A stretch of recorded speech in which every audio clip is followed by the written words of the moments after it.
Good evening, everyone, and welcome to my third video that I've done today. We are continuing on with our series of rebooking WrestleMania. Of course, I had to change my shirt for this video. I was wearing a different one from my other ones, but of course, I gotta wear my wrestling shirt for these wrestling videos, and I tried to get one as close to has something to do with what I'm talking about. So yeah. So we are moving on. Our next WrestleMania up is WrestleMania 28 from 2012. This was also another one of those WrestleManias where it's not bad. It's actually one of the higher up, in my opinion, WrestleManias. It was a really good show, except for a few lows sprinkled out. But for the most part, it was a very enjoyable show. I watched this, at my dad's house. This is around the time when I had got my sister into rewatching WWE, and she was actually hyped to see this WrestleMania. We finally had cable at this time, so we were able to catch up what was going on with Raw and SmackDown and everything. And she was just as excited as I was, so she came with me to watch it at my dad's house. Um, Also, my one of my coworkers came with us as well, and this is around the time where they actually started dating, and now they have three kids together. So thanks to me playing matchmaker on this night, I'm sure they were talking for a bit, but this is where I kind of got them to make things official. Yes, I'm taking credit for my nephews and my niece being here, thanks to me. Thank you, Theo, for matchmaking your parents together. Anyway, so yeah, WrestleMania 28 in 2012.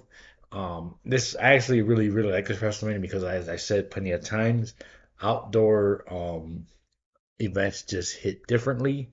They really do. I like the whole outdoor um vibe, because especially when when it gets nighttime and how the entrances come out and everything during the day, and then compare it to the night, how certain entrances are.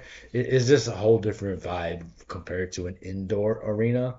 I mean, like I said, I've been to a WrestleMania, but one of my other goals is to one day go to an outdoor WrestleMania. And for some reason, Florida always has the best ones.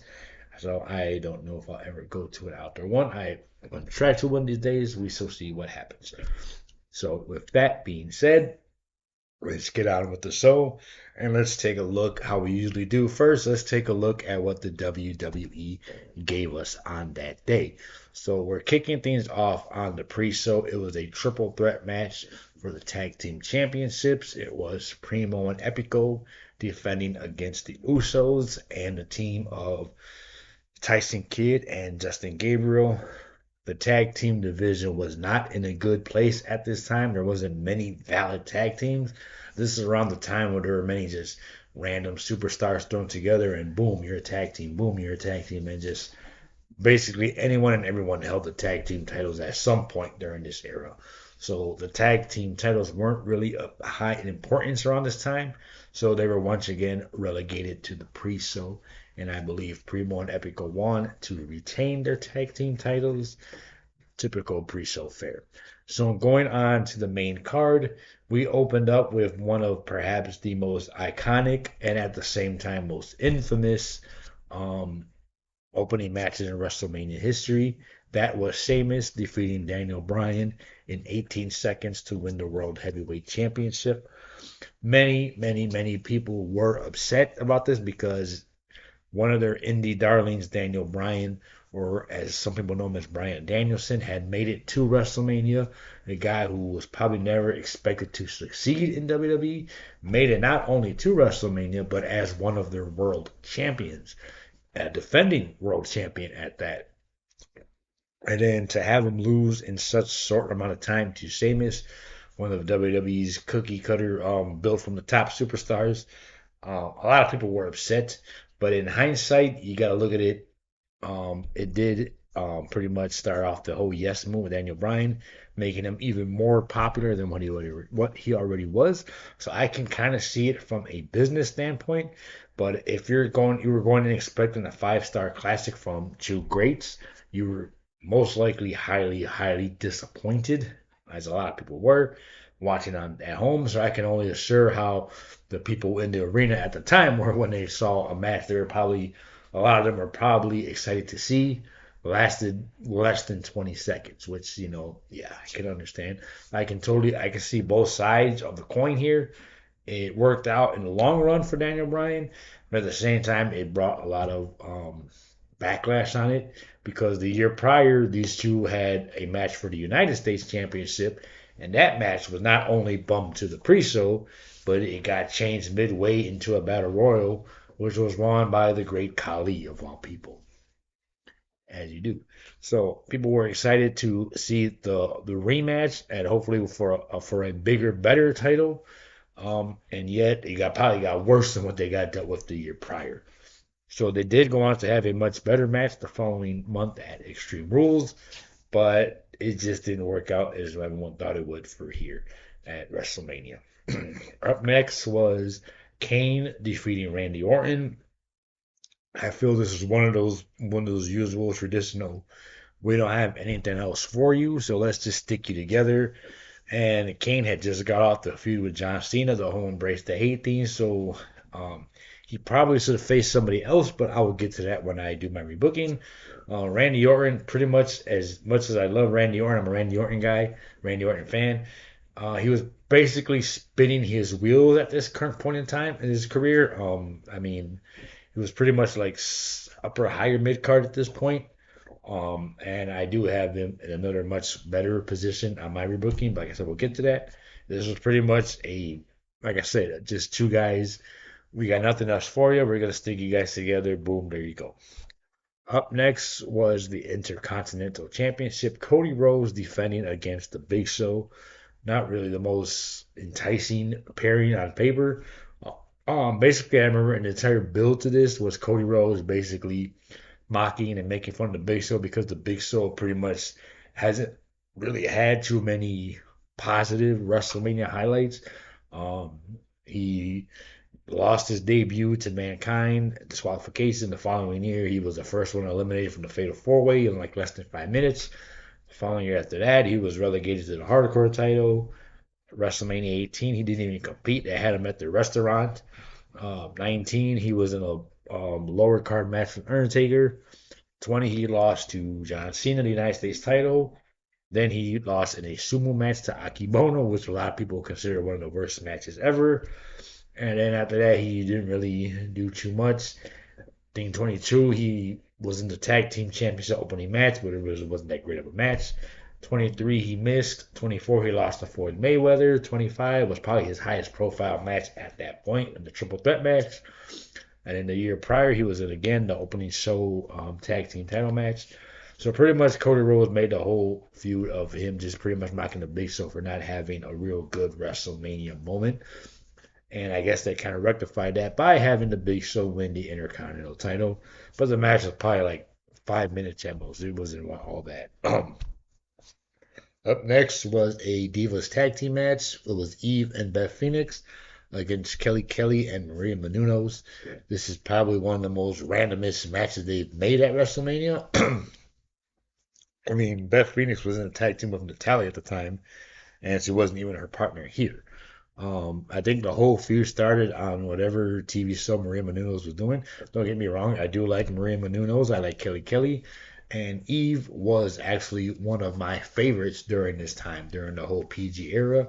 Eve Torres was definitely one of my top favorites. I even had a whole storyline in my wrestling video game at the time. I think it was SmackDown versus Raw.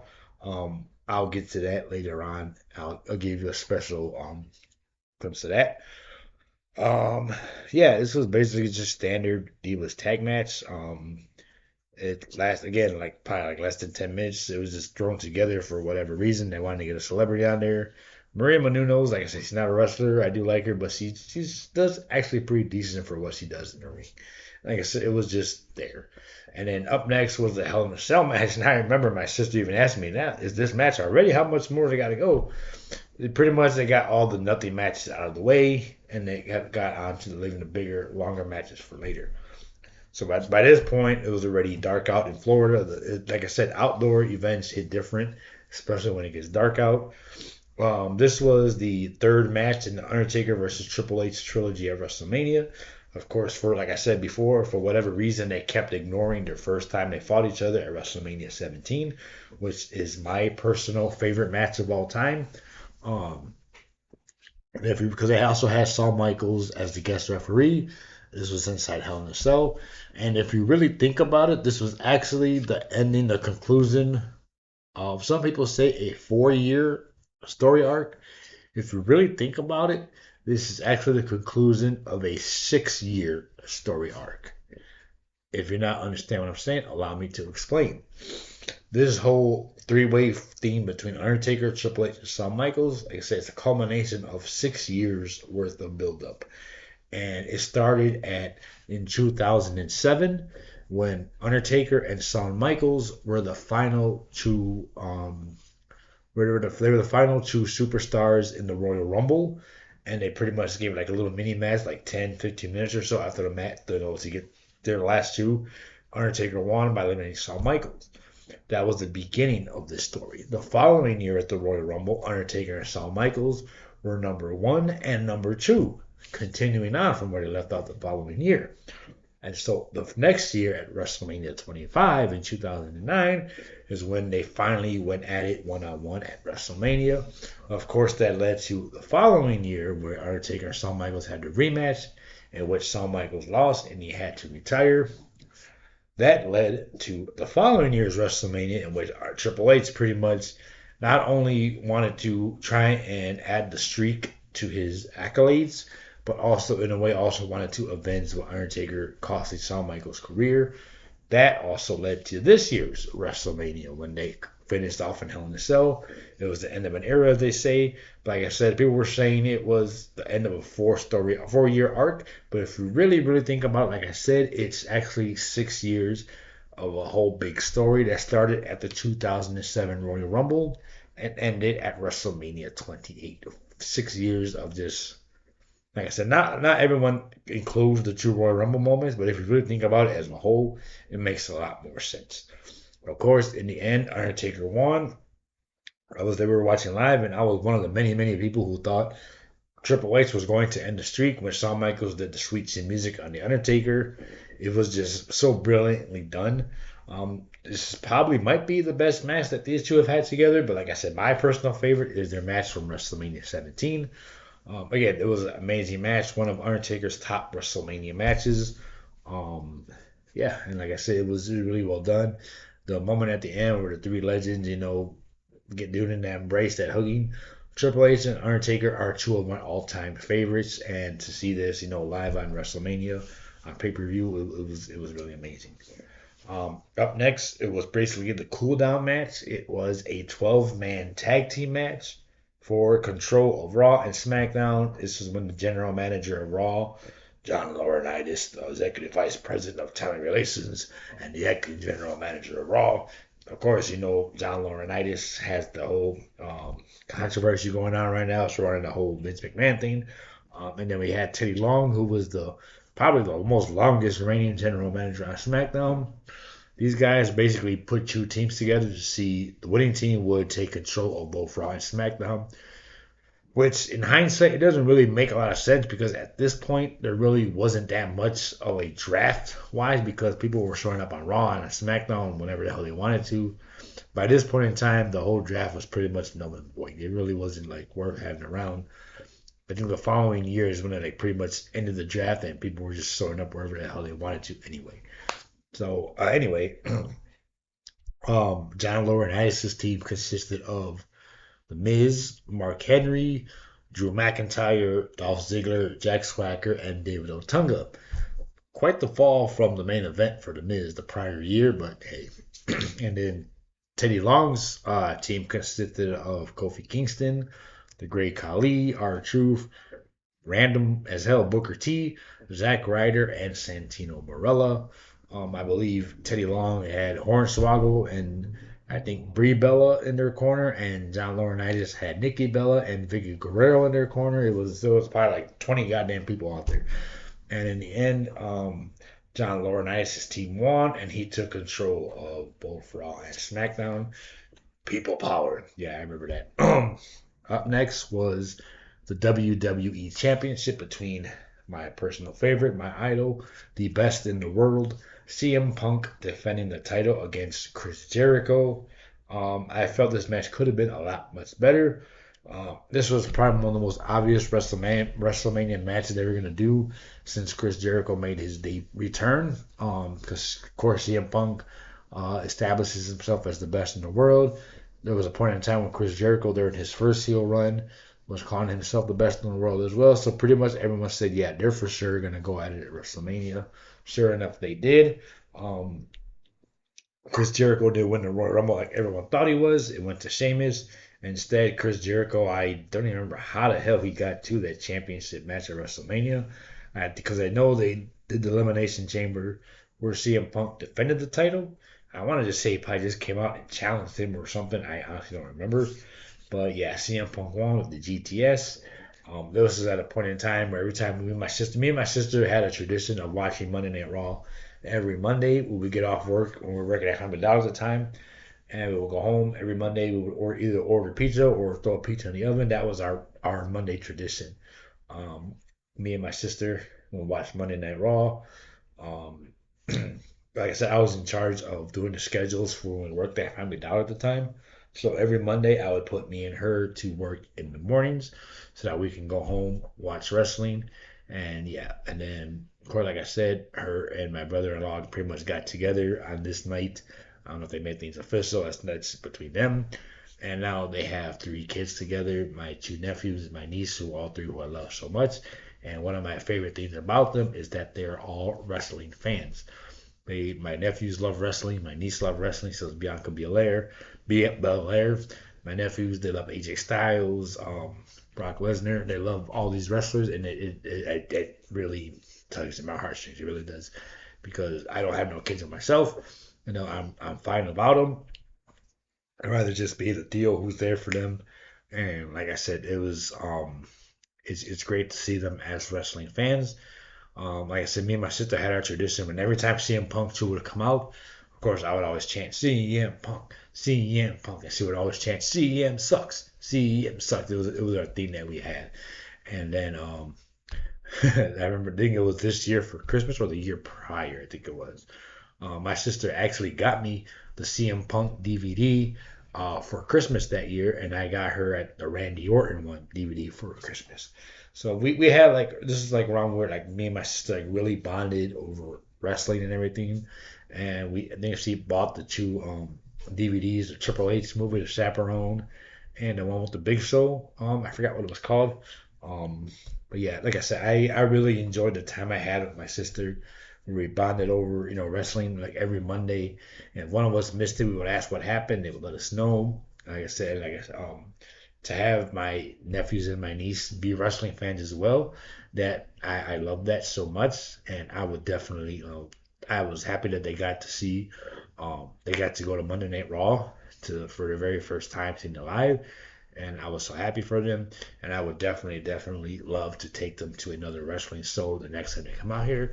But unfortunately, TKO prices are so goddamn high, and might as well just go and buy a brand new house with what they're charging for tickets. So yeah, as you do. So then on to our main event. It was the match that got announced 1 year prior. John Cena versus The Rock. The once in a lifetime, or so we thought, um, generational John Cena and The Rock. I remember also this is all during the time where I was like a big John Cena hater just because everyone else was doing this. So of course I had to be in there. Now I can honestly say I respect the hell out of John Cena for everything he's done and accomplished in this business.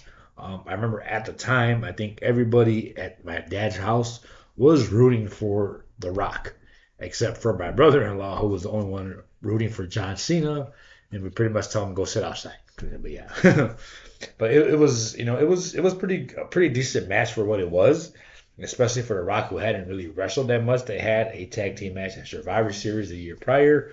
But it was pretty decent. It was, and in all honesty, it probably should have ended there. But as we know, they had the rematch the following year because they had to give John Cena his win back. Oh, excuse me. So yeah, that was WrestleMania 28. Like I said, it wasn't a bad show. I felt like it was good. One of the only bad things about this was the following night on Raw, when we got the return of Brock Lesnar. We got the debut of the Brock Lesnar guy. You look stupid. But anyway, so yeah. So that's WrestleMania, what we got. Now let's talk about how I would have done WrestleMania 28. This is actually one of the latest ones that I rebooked, because this is one of the ones that I left it alone for a good while. But then I was like, you know what? Let me see what I would have changed different. And I ended up actually doing some changing on here. So we're gonna go with that, and I'll tell you exactly what I would have gave you. So here's how I would have done WrestleMania 28. On the pre-show, we're gonna stick to the same tag team title triple threat match. Primo and Epico defending against the Usos and Tyson Kidd and Justin Gabriel. Me personally, I think I would have gave the win to Tyson Kidd and Justin Gabriel, just to give them that little WrestleMania moment for both of them. Because like I said, at this point, pretty much everyone was winning these tag team titles at some point with some random person as their partner. The tag team titles were pretty much on the lowest importance on the totem pole at this point in time. So yeah. Kicking off the main card, we're going to kick things off with my personal favorite, a multi-man ladder match. Of course, I think, like I said, from here on, you're probably going to get tired of it, but from here on, I think I have a multi-man ladder match at every one of these, because that is my favorite match. I said it so many times, multi-man ladder matches are my favorite, but when you have a multi-man ladder match, ooh, sign me up. Let's go. So we are having a kicking things off with a multi-man match for the Intercontinental Championship. It'll be Cody Rhodes defending against the Big Show. We'll keep the Big Show there. I'm also including The Miz, Dolph Ziggler, Kofi Kingston, Jack Swagger, and Brodus Clay, because at this time, Brodus Clay was just introduced, and he was pretty much over with the audience, the whole "somebody call my mama" thing. And he did appear on the show, but he had like a little segment before the main event where he brought his fake mamas out. I think I would have put him into this matchup, and he could have that famous spot they love doing with the two big guys come face to face and stare at each other before everyone starts jumping on them. You could have done that with the Big Show and everything. As for the eighth person in this match, that person is Sheamus. So yes, Sheamus is in a different match. He will not be facing Daniel Bryan and beating him for 18 seconds for the World Heavyweight Championship. I hope that makes everybody happy. In this match, I would probably go ahead and I think I would have gave the win to Cody Rhodes, let him retain his title. That way he can, the next night on Raw, be all smug about it and say how he retained his title against 700 men. That could go ahead and lead to the one-on-one feud he had with the Big Show. They can have their match the next month at Extreme Rules. Up next is the Divas Championship. Beth Phoenix defending against Natalya. They were a tag team around this point, but I really, really thought, and I'm sure a lot of other people thought too, that this was going to lead to one of them turn on the other and facing each other for the Divas Championship at WrestleMania. It was right there. It was literally right there. Sometimes the most obvious choice is the best one to do. But instead, they had a random tag team match that probably nobody even remembers. But yeah, I would have had Beth Phoenix as a heel, defending her title against Natalya. And I think I would have given Natalya the win, because Natalya is one of my favorites. And she's probably the only, on the entire women's roster right now, I think Natalya is probably the longest one that's been my favorite. I've been a fan of her since her debut, which was back in 2008, which is really crazy when you think about it. So she's probably been one of my favorites the longest. And I think she's really underrated. And I don't think she's ever really had that WrestleMania moment for her. And I think this would have been the perfect time. The Divas of Doom, as they were called, could have had their one-on-one match. They're real life best friends, and in real life, I think they would have worked really well. And like I said, sometimes the most obvious answer is the best one. So yeah. Speaking of what should have been obvious, our next matchup is a no disqualification match between Kane and Zack Ryder. Again, it was right there. Why the hell didn't you do it? Of course, as you know, this is when Zack Ryder was super over, super popular. Everybody wanted Zack Ryder. We want Ryder. We want Ryder. And then they gave us Zack Ryder, and what did they do? they massacred him. They had John Cena and Kane and John Cena buried Zack Ryder on TV, if you recall. They took his title away from him. They took his girl. Kane threw him off the stage in a wheelchair, which I will admit was pretty hilarious. And then after that, that was pretty much the end of that. Zack didn't get no revenge or nothing. So I think what I would have done was have the whole wheelchair incident still happen, keep Zack off TV for a few weeks, let him interfere in the Kane John Cena match at Elimination Chamber, giving John Cena the win. We'll keep the whole John Cena taking his girlfriend away part out of it, and then this will lead to Zack Ryder challenging Kane to finally end things off at WrestleMania. Of course, no disqualification. I could go with two ways: either give Zack Ryder the upset win, or just if WWE was doing it, it probably would have had Kane win and squash Zack Ryder anyway. So, but I would go ahead and give Zack Ryder the upset win, and then he would have had his WrestleMania moment, which instead of being thrown in some random tag team match, like I said, the obvious answer is sometimes the best one. Coming in at number 4, is the World Heavyweight Championship match. Daniel Bryan defending against Randy Orton. In this timeline, Randy Orton wins the Elimination Chamber match to determine the number 1 contender because the Royal Rumble win is going to somebody else much later. So Randy Orton wins the Elimination Chamber match to become number 1 contender. He faces Daniel Bryan. I think it would, of course, they faced her multiple times when Randy Orton joined the Authority. But this was still pretty fresh at this point. So I think they would have had a good match together. Of course, it will last longer than 18 seconds. I would not have done that here. But I think it would have been a lot better than what we actually got, which I'm pretty sure a lot of people will agree on that. So, yeah. Of course, I'll probably give the win to Randy Orton. Of course, people won't be happy with it. But sometimes the babyface has to overcome the heel. And that would, of course, led to Daniel Bryan going on to have his feud with CM Punk, which he ended up having after this anyway. So, yeah. Up next, we're going to keep the Hell in a Cell match between Undertaker and Triple H, continuing, I said, that 4-year story arc. So that's going to stay the same. The results, the storyline, the outcome, the lead up, everything stays the same on that. Triple H gets the win. That all stays the same. Up next, we're going to have our little cool down match. It's somewhat similar to the tag team match we had, but I would definitely have changed it up. It's just be the same rule. There's going to be control of both Raw and SmackDown. It would have been a tag team match between Teddy Long teaming with Santino Marella against John Laurinaitis and David Otunga. I know what you're probably thinking. Why the hell would you book this on a show that you're rebooking and trying to make better? Okay, like I said, I tried to go off whatever storylines are going on at the time. And plus, you need something to cool down from that humongous Hell in a Cell match you just had. So I think this would have been the perfect thing to do. Of course, Teddy Long and John Laurinaitis weren't professional wrestlers at that point. You could have had David Otunga and Santino do most of the heavy lifting. Again, they weren't the best wrestlers in their prime either. Santino Marella, he could go here and there. David Otunga was David Otunga.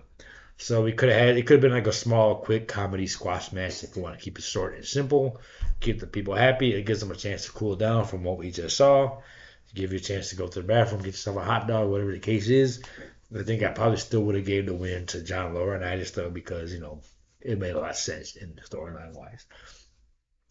Up next is another match we're keeping the same. CM Punk and Chris Jericho for the WWE title. I did at one point think about adding Dolph Ziggler to make it a triple threat match.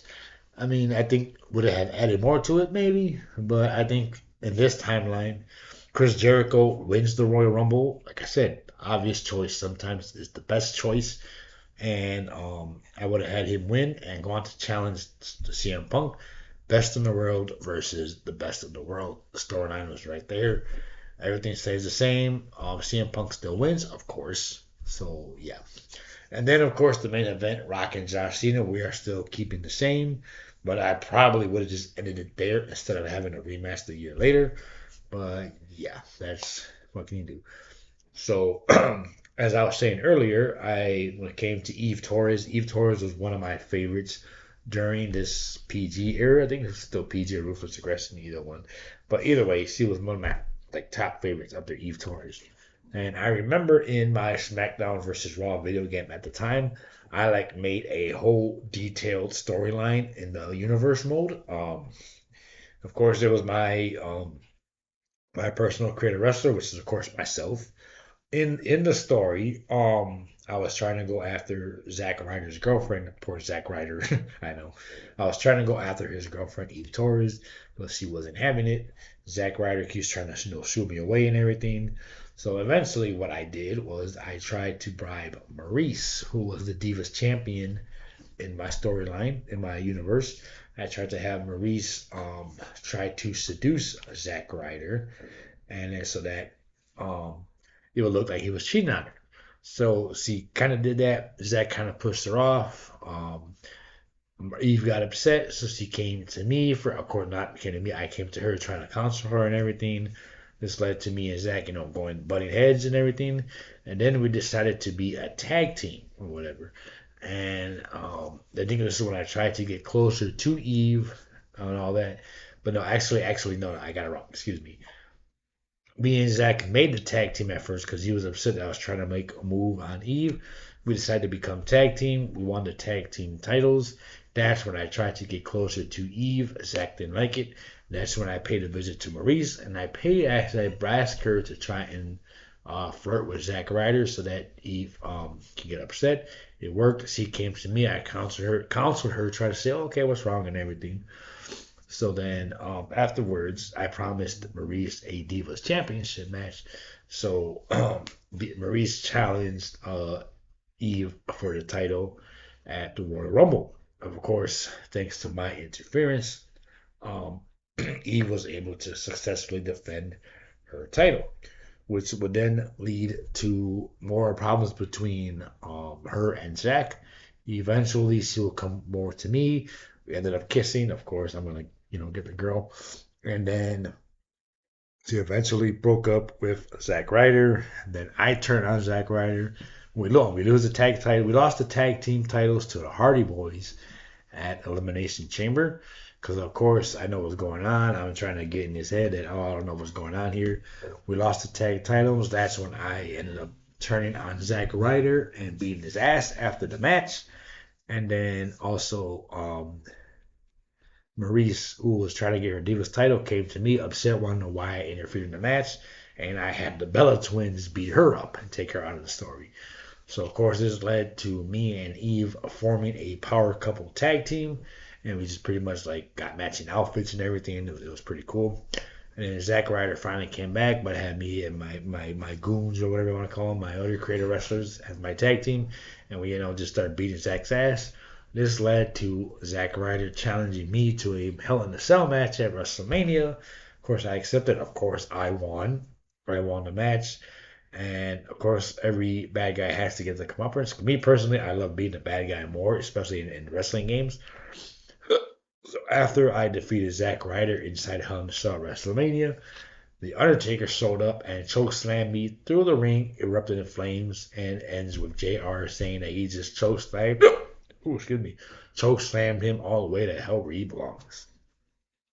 That was the story I came up with on my SmackDown vs. Raw game at the time when this came in. Excuse me. It was very detailed. I had all of the storylines and the script written out and everything. It was pretty good. I thought it was good. But anyway, so yeah, that is how I would have booked WrestleMania 28. What did you think? What was better? Did you like what WWE gave us? Did you like what I gave you better? Which one was different? What would you have done differently? Would you have left it alone? What would you have done? I like to hear your comments and your feedback. All is welcome. So yeah, so that is it for this week with WrestleMania 28. I'm tired. I did 3 videos today, and I will see you for as far as WrestleMania video goes. I will see you next week when we go on to WrestleMania 29. So until then, enjoy the videos. Thank you. Like, subscribe if you haven't already. If you have, thank you very much. Until then, if you haven't asked me about it, the chances are I'm going to talk about it anyway.